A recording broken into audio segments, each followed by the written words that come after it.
Hello বন্ধুরা, তো কেমন আছো সবাই? আশা করি সবাই ভালো আছো। তো বন্ধুরা, আজকে আমরা জানবো সিআইডি 2 জনপ্রিয় অভিনেত্রী ডাক্তার সারিকা ও ইন্সপেক্টর সেয়ার সম্পর্কে। তারা কে কাকে বিয়ে করেছেন, তারা কোথায় জন্মগ্রহণ করেছেন, এই নিয়ে আজকের এই ভিডিও। তো বন্ধুরা, ভিডিওটি শেষ পর্যন্ত দেখার অনুরোধ রইল। তো বন্ধুরা, সিআইডি সিরিয়ালটি 1998 সাল থেকে দর্শকদের বিনোদন দিয়ে আসছে। ডাক্তার সারিকা সিআইডি সিরিয়ালের প্রথম থেকে অভিনয় করে আসছে। ডাক্তার সারিকার আসল নাম সারদা মুসালি।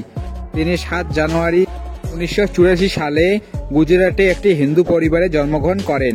তার বর্তমান বয়স 39 বছর। তিনি 2012 সালে দীপকতমা নামে এক বড় ব্যবসায়ীকে বিয়ে করেন। সংসার জীবনে তারা সুখে আছেন। অন্যদিকে ইন্সপেক্টর সেয়া, দর্শকরা ইন্সপেক্টর সেয়ার চরিত্রগুলি খুব পছন্দ করে। ইন্সপেক্টর সেয়ার আসল নাম জাহ্নবী শেরদা।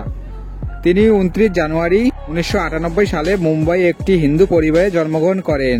তার বর্তমান বয়স 38 বছর। তিনি 2011 সালে তার দীর্ঘদিনের প্রেমিক নিশান্ত গোপালীকে বিয়ে করেন। নিশান্ত গোপালী পেশায় একজন ব্যবসায়ী। তাদের একটি কন্যা সন্তান রয়েছে। সংসার জীবনে তারা অনেক সুখে আছেন। তো বন্ধুরা, এদের মধ্যে কাকে তোমার ভালো লাগে তা কমেন্ট বক্সে এসে জানাবে।